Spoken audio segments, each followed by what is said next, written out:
গেল এক দশকে দেশে নতুন করে অর্থনৈতিক কর্মকাণ্ডে যুক্ত হয়েছে ছোট বড় ৪৫ লাখেরও বেশি ব্যবসা প্রতিষ্ঠান। ফলে ২০২৪ সালে দেশে মোট অর্থনৈতিক ইউনিটের সংখ্যা বেড়ে দাঁড়িয়েছে ১,১৮,০০,০০০-এর ওপরে। এই সময় অর্থনৈতিক কর্মকাণ্ডে কমেছে নারীর অংশগ্রহণ। সেবা খাতের প্রবৃদ্ধি বাড়লেও কমেছে উৎপাদনশীল খাতে। বুধবার রাজধানীতে বাংলাদেশ পরিসংখ্যান ব্যুরোর অর্থনৈতিক শুমারি ২০২৪-এর প্রাথমিক প্রতিবেদনে এসব তথ্য উঠে এসেছে।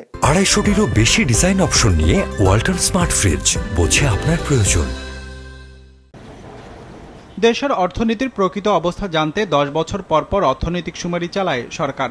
এরই অংশ হিসাবে চতুর্থবারের মতো এই জরিপ পরিচালনা করল বিবিএস ২০২৪ সালে।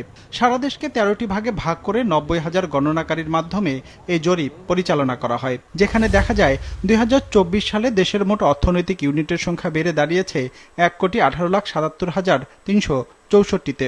২০১৩ সালে যা ছিল ৭৮,১৮,৫৬৫টি। সেই হিসেবে এক দশকে অর্থনৈতিক ইউনিটের সংখ্যা বেড়েছে ৫১.৯১%।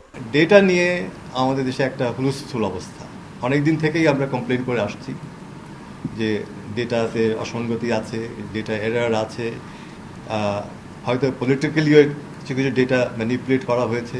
তো এই কনটেক্সটে আমার মনে হয় this is the opportunity for BBS to establish যে আমরা এখানে ভালো তথ্য দিয়েছি, এটা ভেরিফায়েবল।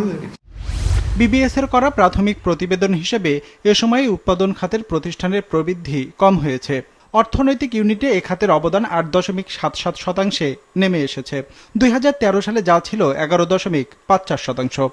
তবে প্রবৃদ্ধি হয়েছে সেবা খাতের প্রতিষ্ঠানের। ২০১৩ সালের তুলনায় ৩৯,১৯,৯১৪ ইউনিট বেড়ে দাঁড়িয়েছে ১,৮,৩৫,৮৯৬টিতে। ফলে এ খাতের প্রবৃদ্ধি দাঁড়িয়েছে ৯১.২৩%। যদিও এ সময় অর্থনৈতিক কর্মকাণ্ডে নারীর অংশগ্রহণ কমেছে। ম্যানুফ্যাকচারিং ইউনিটের গ্রোথ হ্যাজ স্লোড ডাউন। ঠিক এই ডেটা থেকে আমরা একটা পদক চিহ্ন দেখতে পাই, কিন্তু এটার আসলে কোনো কনক্লুশনে আমাদের পক্ষে যাওয়া সম্ভব নয়।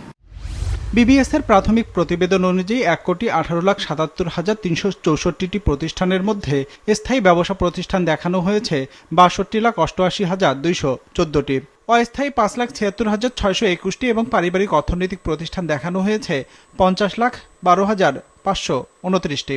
এর মধ্যে গ্রাম অঞ্চলে রয়েছে ৮৩,৪৬,১৬১টি আর শহর অঞ্চলে ৩৫,৩১,২০৩টি। আমাদের যে ধারণা ছিল যে গ্রামের একটা পরিবার শুধু শস্য উৎপাদন করবে, সেটা বিশেষ করে বাংলাদেশে অন্যান্য দেশের তুলনায় অনেক ভিন্ন।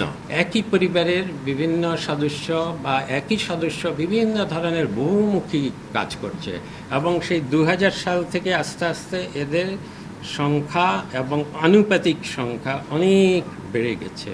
প্রতিবেদন অনুসারে বর্তমানে প্রতিষ্ঠানগুলোতে কর্মরত রয়েছে ৩,৭,৬১,০৩৪ জন মানুষ, যার মধ্যে পুরুষ 2,56,30,298 জন আর নারী 51,28,677 জন। রঞ্জিবুল মিজান, বিজনেস রিপোর্ট, মাছরাঙ্গা টেলিভিশন।